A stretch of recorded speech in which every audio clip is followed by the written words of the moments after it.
Lost Legacy 4th Chronicle, The Werewolf, and Undying Heart. This is a new expansion slash set for Lost Legacy. You can play the game with the components that you find in here, or you can combine them with other Lost Legacy sets. And by this time, it's 2016, you should know what Lost Legacy is and what Love Letter is. Lost Legacy is a variant of Love Letter in which there is a little bit of deduction. It's not just about having a certain card in your hand at the end of the game, but there's a card which is a special card that everybody's looking for, and that card may be in one or several locations, in someone's hands, maybe face down on the table, and players use game effects to try to identify it, and at the end you have an investigation phase in which players try to guess where the special card, the Lost Legacy card, is, and they do it in a certain order. So it's a very minimalistic game like Love Letter. You have a card, you draw another card, you play a card, and your turn is over. But it has a lot of interesting twists because first you need to try to figure out where the special card, the Lost Legacy, is, and you may never see the entire game but simply by looking at what other players are doing and doing a little bit of deduction. Why are they doing that? You can figure out where the Lost Legacy is.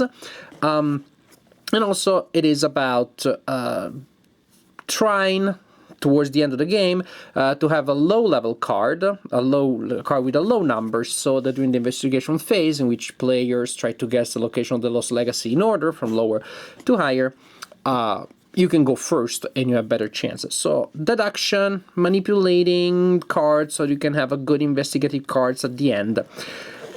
This is the engine behind all of the Lost Legacy games. What do we find here? Well, we find the cubes that are used to keep track of score, player rates, and then we have two decks of cards. One themed after werewolves, one with a werewolf theme, and another one with a vampire theme. I really like the art, like I like the art in all of the Lost Legacy games, very atmospheric, very effective. Really what makes the difference between between a Lost Legacy game and the other is the effect, the range of effects, the organic interaction of the effects, how they interact with one another. And I can tell you already what is, at least to me, that gives flavor to this set, what makes it different from other sets, is how incredibly deadly it is.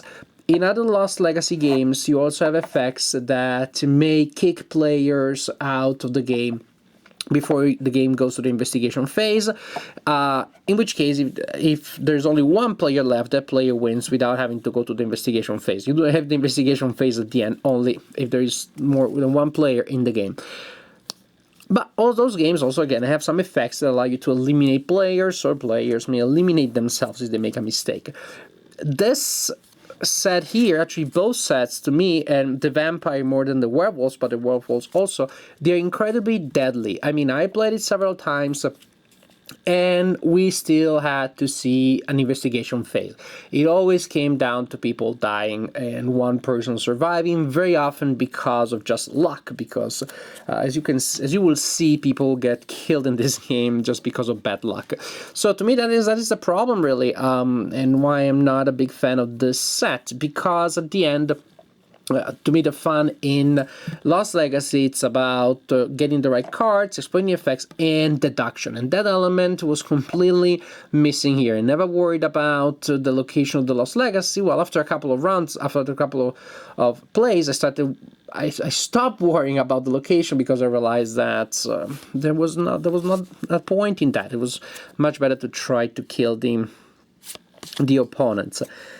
Look at this, for example. Look at another player's hand. If that card is a 1, 2, or 3, the card's effect is cancelled and the player is eliminated. That's, well, in a game of 16 cards, that is already a good chance that when you play it, somebody will be eliminated. You and another player secretly compare hands. The player with the higher value is eliminated. Treat X as the highest. The player with the higher value, and you have a 6 already. So this is a little bit dangerous because the X is high, 7 is higher, 8 is higher, but there's so many effects that allow you to figure out what players have. Maybe you looked at the cards because of another game effects. Maybe you gave them another card. You know that they have a lower card, and so you know that they have a higher card. Then you play this one and you kill them automatically. For example, choose any 2 players. The players must exchange their hands. I have a 6, then I get this card. Then I want to give you the X, because then if I get this card, I know that you have a card that is higher than mine. Luckily enough, if you would be eliminated, have any, and you have this card face up in your discard, discard your hand, flip the card face down, and you remain in the game. And there's this parachute here, luckily enough. But again, there's just so many things that will kill you. And just these cards are just really, really murderous. And I'm not going through all of the effects. I wanted to sort of like prove my thesis to show you what is the problem with this very deadly game. So, but if you want to see all of the effects, you can just pause the video. Eliminate another player with the face-up X in their discard, and that may happen. That may happen that people have face-up X's in their discards. It's really not that unlikely. So when you combine those various effects and only some cards that may save you, you see that the vampire deck is pretty deadly.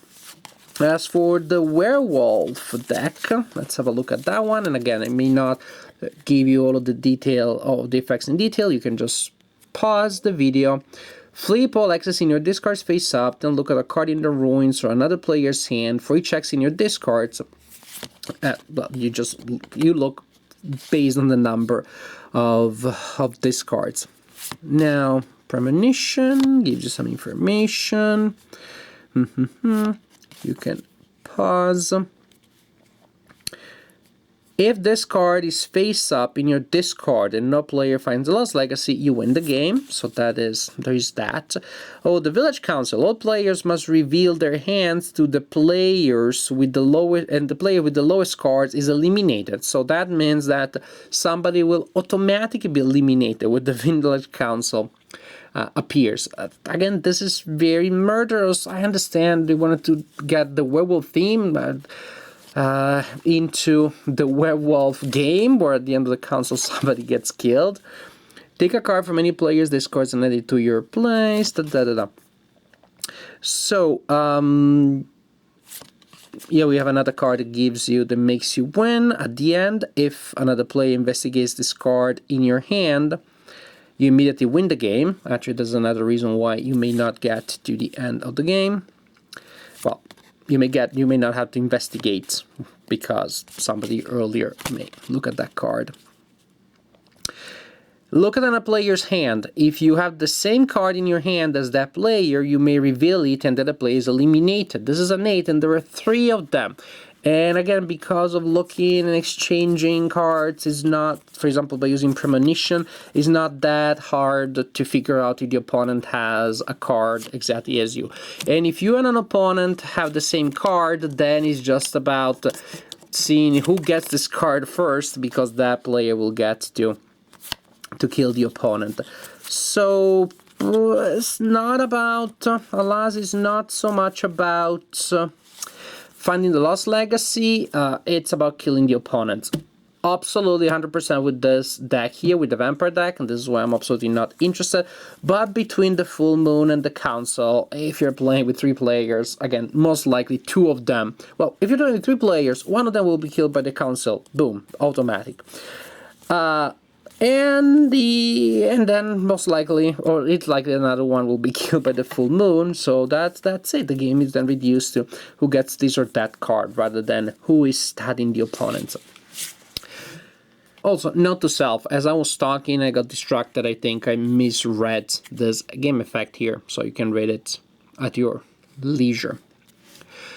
So, this is my assessment of the game. A little bit of a missed opportunity, or a lot of a missed opportunity. After playing a couple of rounds of this game, I felt the urge to go back to the original Lost Legacy, which was which is entirely about deduction. I was introducing Lost Legacy to some new players using this, and they also were like, "Wow, what is this great game that you're talking about? This is just about getting a card or not getting it." And then I showed them the real Lost Legacy, and they, "Oh, I see, I see."